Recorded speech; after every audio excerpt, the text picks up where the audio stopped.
Good morning. May it please the court, counsels. My name is Antonio Jimenez. I appear on behalf of the appellants, Senen Jimenez and Alfredo Hernandez. Your Honors, this matter pertains to a final judgment. Counsel, would you like to reserve some time for I apologize. Yes, Your Honor. I'd like to reserve 5 minutes. Thank you. This matter pertains to a final judgment, entered by Judge Schlesinger following a motion for summary judgment that was entered in favor of the appellees. Judge Schlesinger abused his discretion contrary to the law, well-established law that's issued from this particular court that requires an evidentiary hearing prior to entry of a motion for fees or final judgment including fees. Rather than conduct an actual evidentiary hearing, Judge Schlesinger simply allowed a summary procedure for the entry of the final judgment, which awarded fees to both of the appellees in this case. The reason why Judge Schlesinger did that was relying on an argument raised by the appellees stating that the appellants failed to object prior to the hearing on motion for final summary judgment. That argument is incorrect. That argument presupposes that the plaintiffs below were required to present, or the opponents of the motion were required to present their opposition or their objections prior to the hearing. It is very well established that it is the movement's burden to establish their right to the fees, to not only establish the amount, but to also establish the reasonableness of those fees. The manner in which those evidentiary requirements are to be achieved is by the presentation of evidence in the form of testimony and or direct evidence in the form of bills. Was the fee hearing that was held, was that scheduled as a specially set hearing? It was, Your Honor. And was it acknowledged, or is it acknowledged by you at least, that evidentiary testimony could be taken at that time?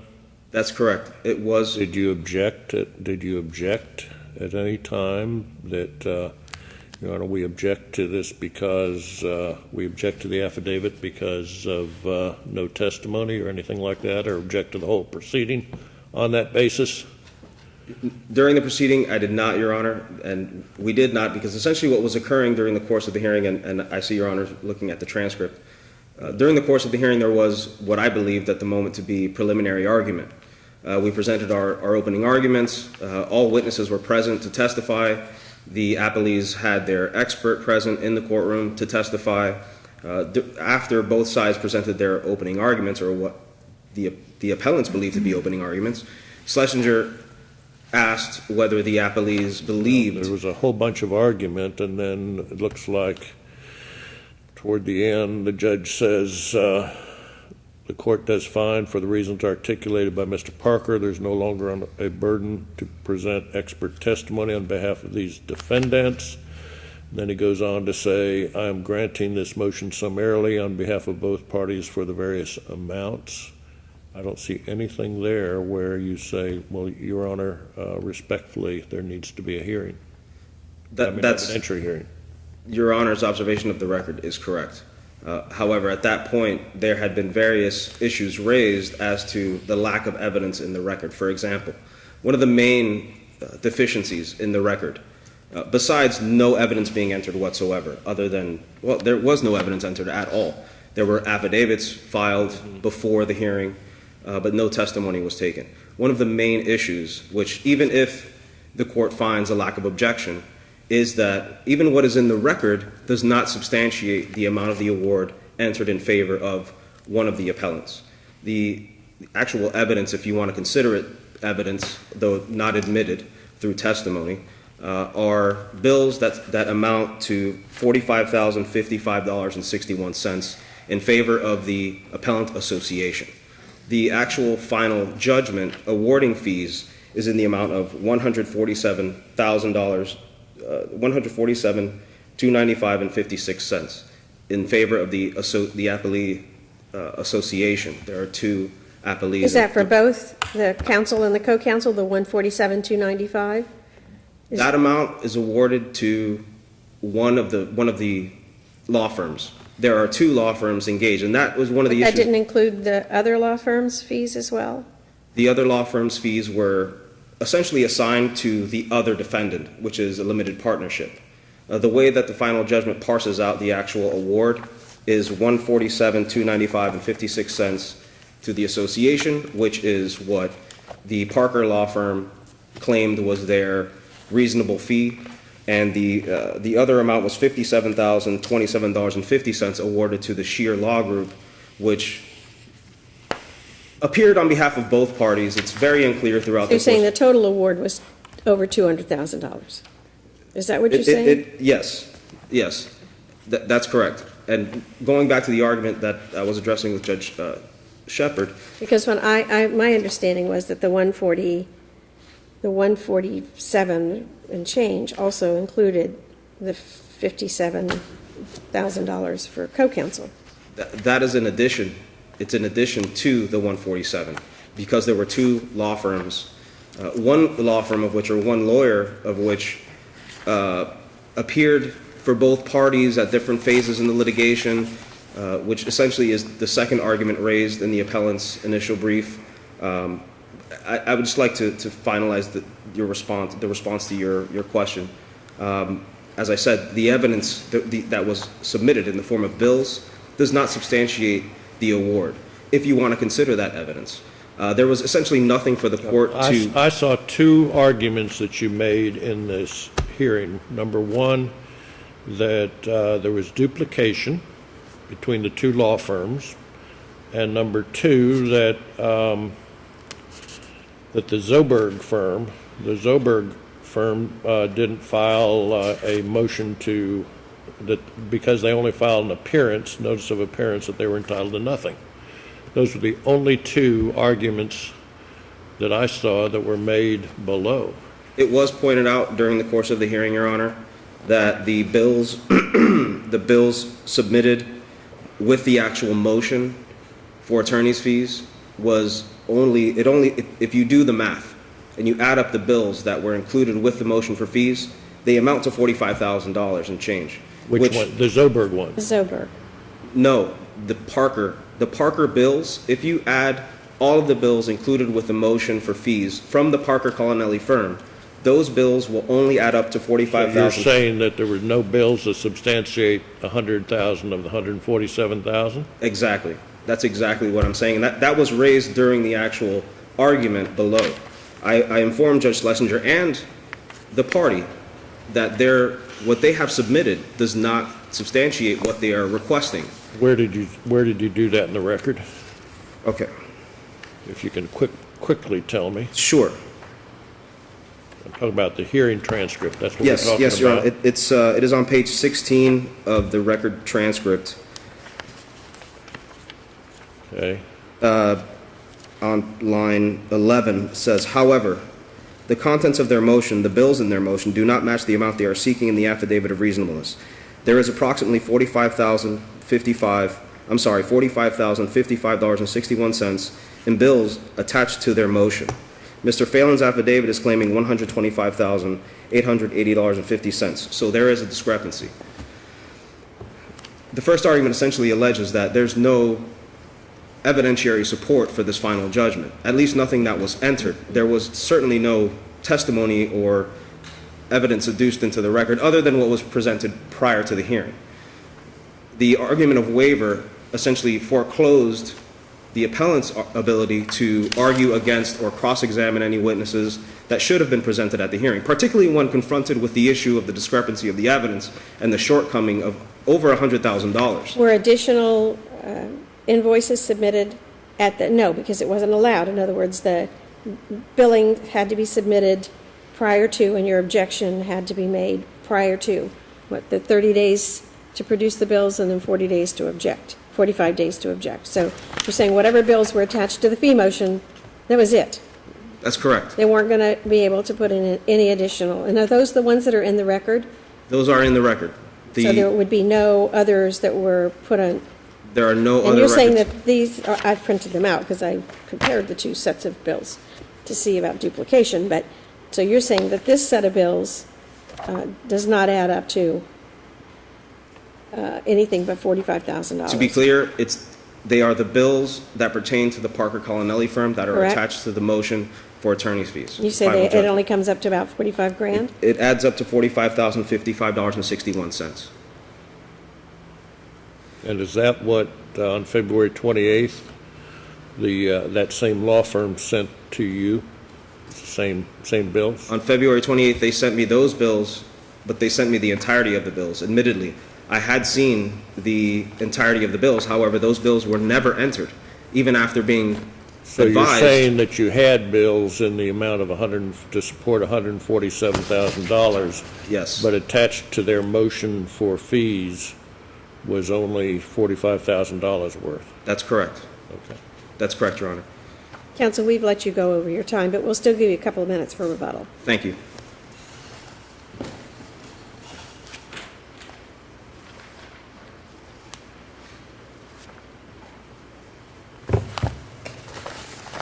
What about that, counsel? The appellant says you provided them with bills that added up to about $125,000, but you only attached $45,000 worth to your motion. Good morning, Your Honor. May it please the Court. To address the bill issue, the argument is that there wasn't enough, that there wasn't record evidence to support the $147,000 fees sought by the Boyd Richards law firm. Now, it's correct that there was a filing error when the motion was filed regarding the entirety of the bills. Now, when this was brought up, So the answer to my question is, your bills totaled about $125,000, and did you or did you not provide them to opposing counsel? we did provide them to opposing But counsel. they weren't all attached to the fee motion.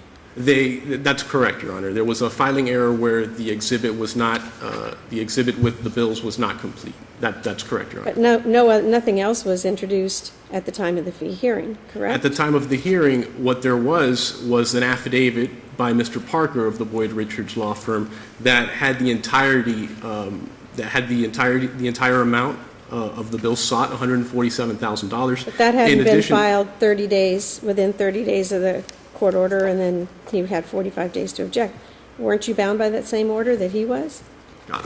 Wasn't there an order that says you have to provide the bills within 30 days? That's correct, Your Honor. And And we then he did- has to object within 45 days, and based on that order, the trial judge goes, I can look at all this and sort this all out myself. Well, it is correct, Your Honor, that we did, but we did provide the entirety of the bills within the 45 days as the order, as counsel just You provided them Just on stated. February 14th, I think, 2014. of That's correct. 2014. You never, and you gave the opposition, the opponent, the full $125,000 or $45,000 worth, right? That's correct. So he Okay, had and them. then on to the motion, you only attached $45,000 worth, and you say that was just a That was a filing error. clerical error of some That- sort.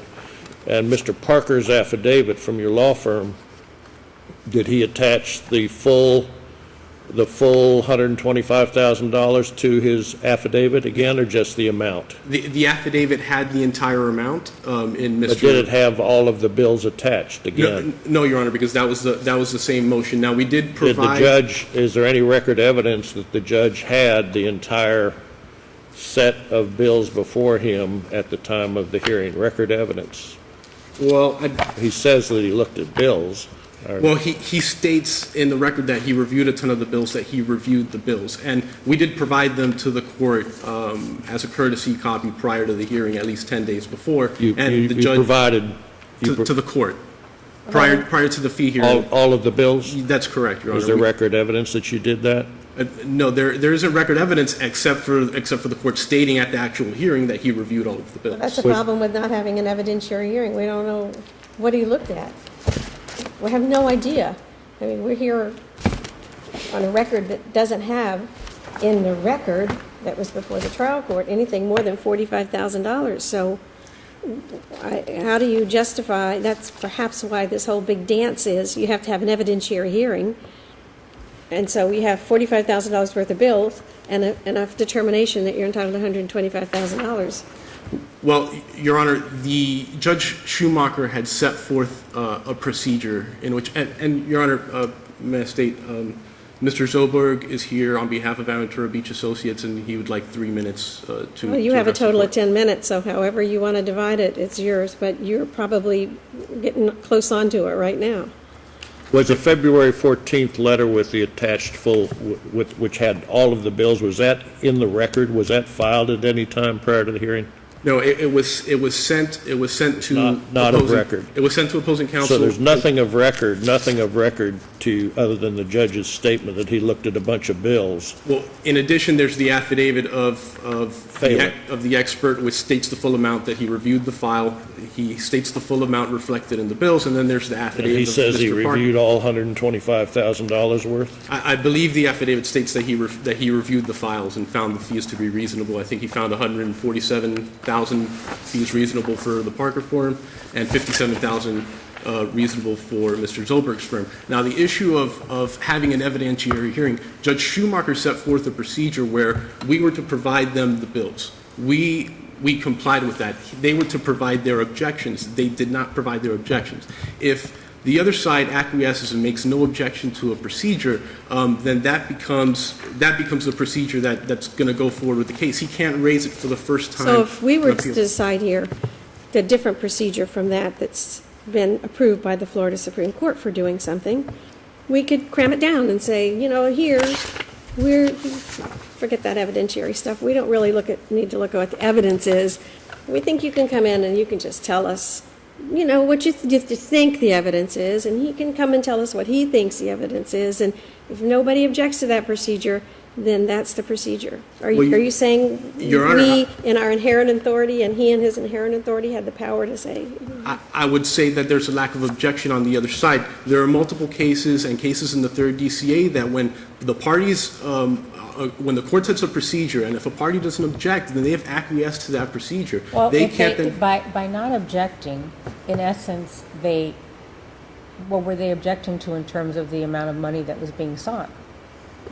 If they objected, then you would have known. If they said, well, we're objecting because we think $60,000 out of these fees are improper, then you would have known that there was an issue. That's correct, and then there would have been live testimony, and there would have been an evidentiary proceeding. Except the only problem But there was you'd wasn't. only told them about $45,000 worth of money, so looked good from their viewpoint. Well, Your Honor, we told them about $147,000. They acknowledged it at the hearing that they had the copies of these bills at least 11 months prior to this hearing. They never did anything. They didn't file any objection. They never sent any expert discovery. They never sent any type of discovery whatsoever. They Did the essentially. motion say you sought 125,000? Did the motion The say the motion- amount, and it said the 125 or 145? That's whatever the correct, Your number Honor. The is? motion specifically set out the amount that we were seeking, so they cannot say that they didn't know what we were asking for. The affidavit stated. Counsel, do you want Mr. Zoberg to have, he can have 1 minute, because you're already over your time. Thank you, Your Honor. Wait a minute, Mr. Zoberg, you have to stand in the middle of the All right, recording. I'm trying to Doesn't, be quick, but Pick there up are your- two separate judgments, as you acknowledge.